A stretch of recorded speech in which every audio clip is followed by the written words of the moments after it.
Hola, buenas tardes. Mi nombre es Juan Manuel Ramírez. Soy maestro en comunicación por la Universidad Iberoamericana y quiero compartirles algunas reflexiones en torno a los retos que tenemos en la educación en nuestro país ante la pandemia del COVID-19. Sin duda, esta pandemia vino a transformar nuestras prácticas cotidianas, nuestro modus vivendi, y entre estas prácticas destaca la educación.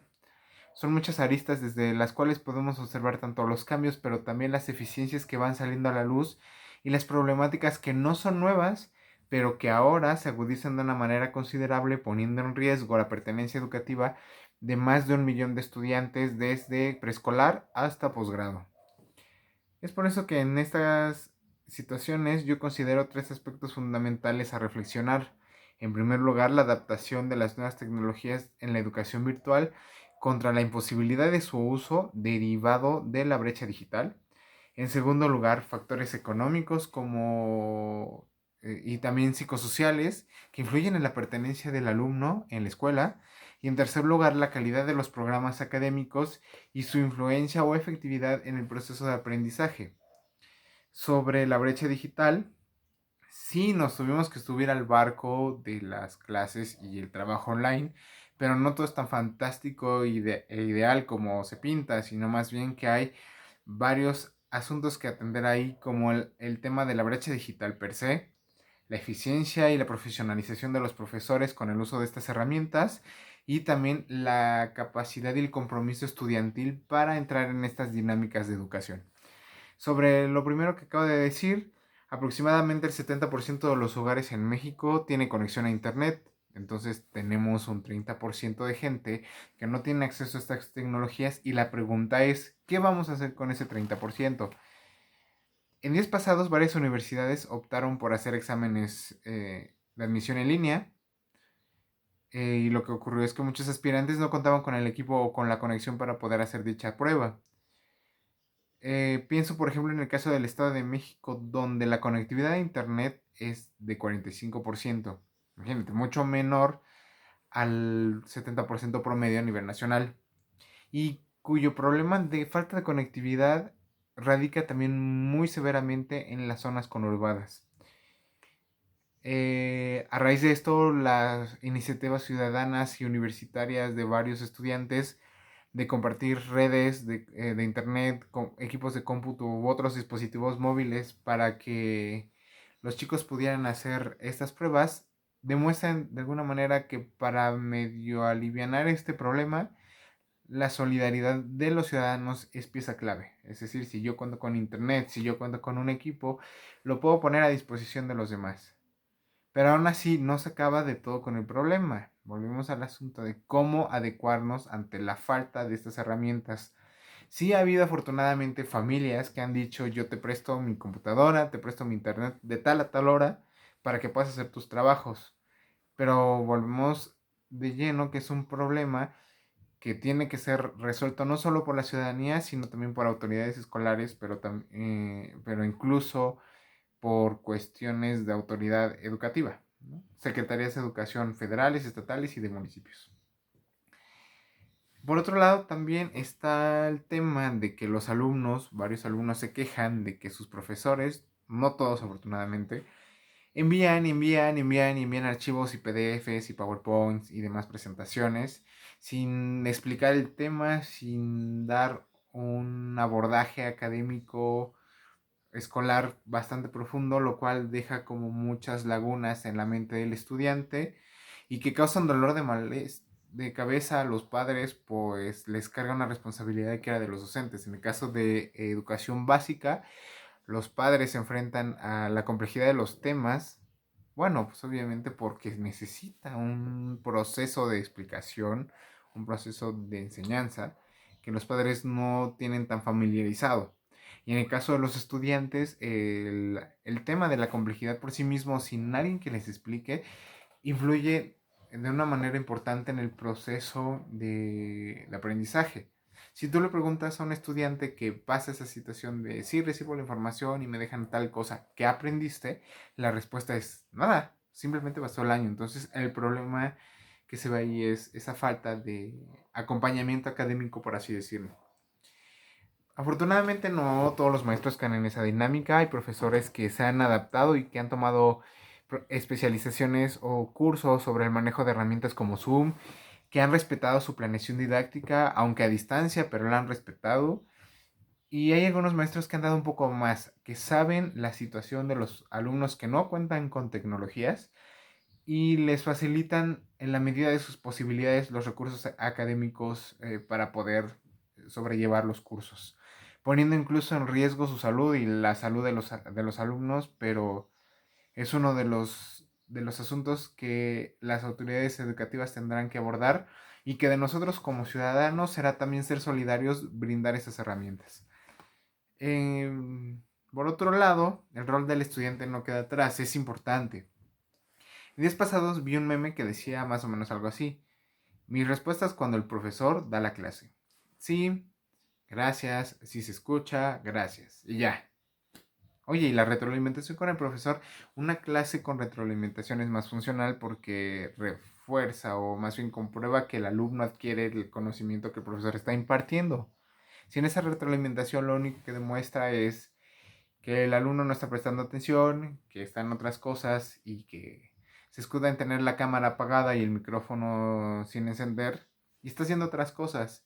Más allá de que si es un tema de falta de respeto al profesor o no, es una falta de compromiso y es una instancia al mismo para que el estudiante pues se involucre en este proceso y que pueda soltar o pueda terminar considerablemente bien el proceso o el curso académico.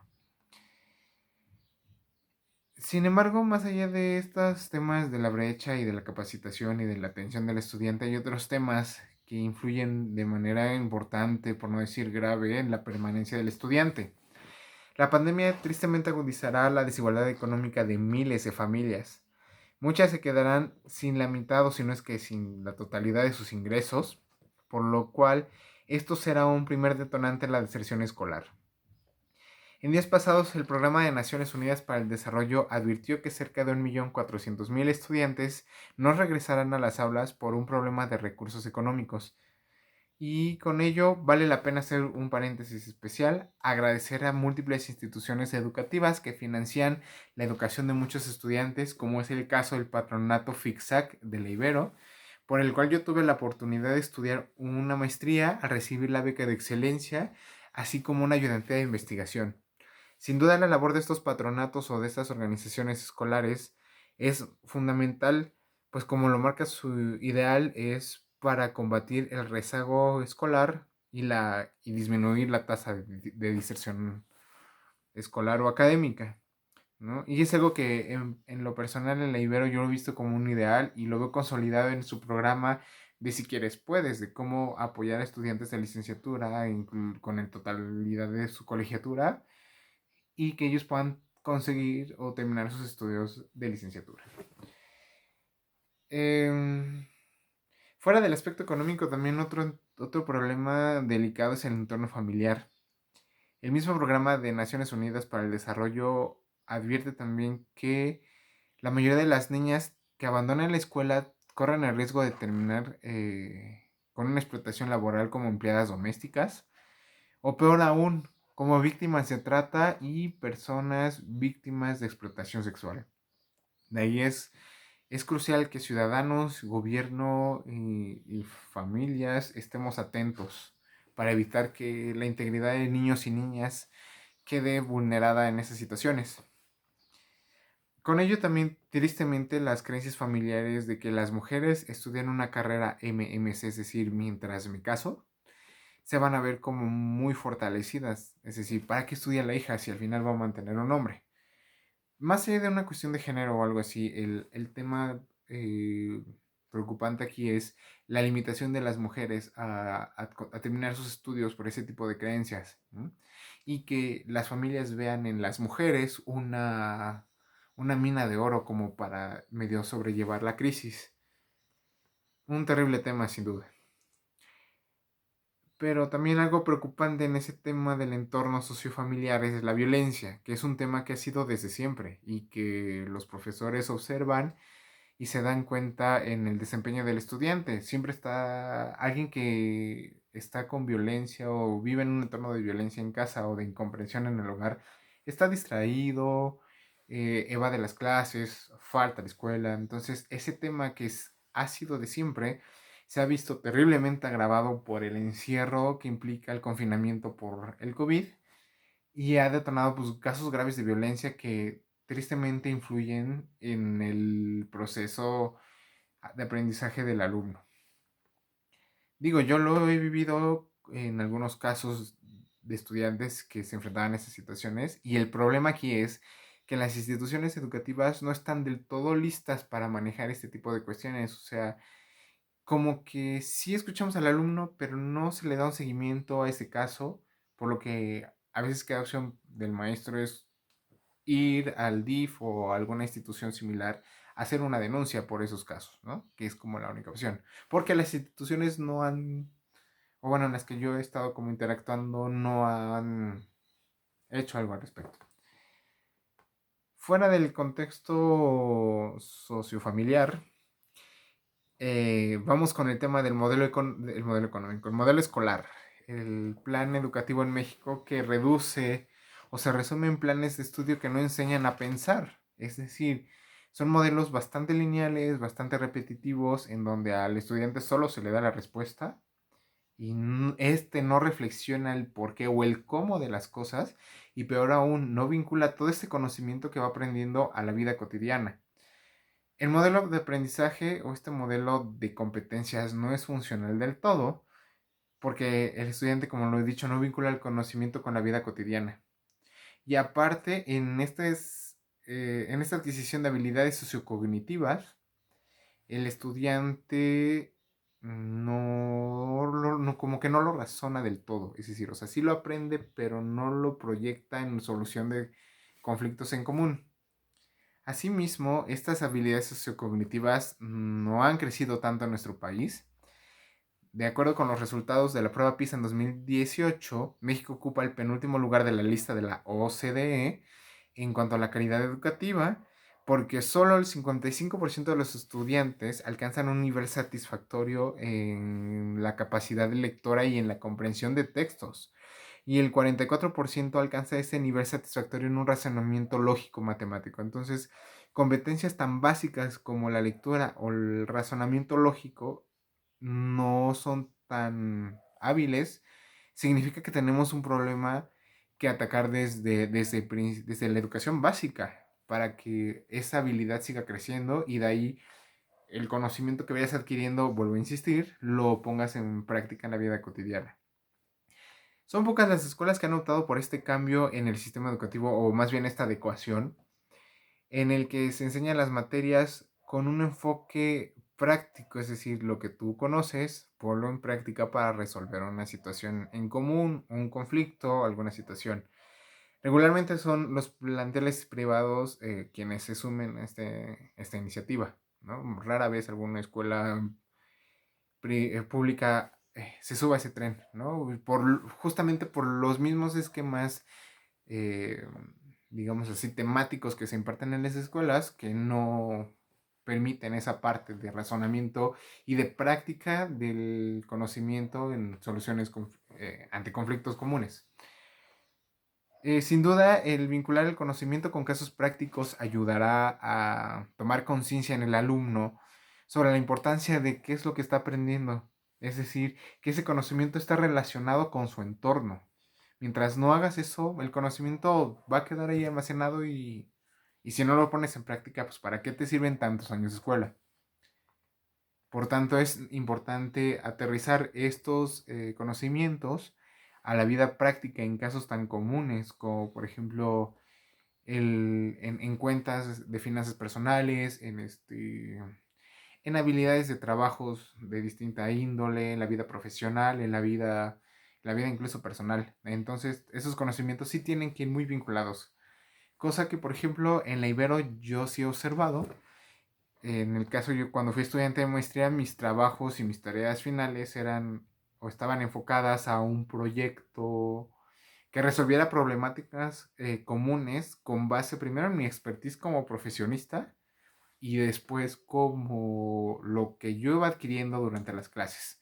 pero en casos concretos, como por ejemplo apoyar a pequeñas o microempresas, ayudar a organizaciones no gubernamentales o cualquier situación de ese tipo desde el conocimiento científico, académico, pero también desde la práctica. Entonces, ese es el enfoque que le está faltando al modelo educativo actual desde el nivel básico, es decir, pone en práctica lo que tú sabes.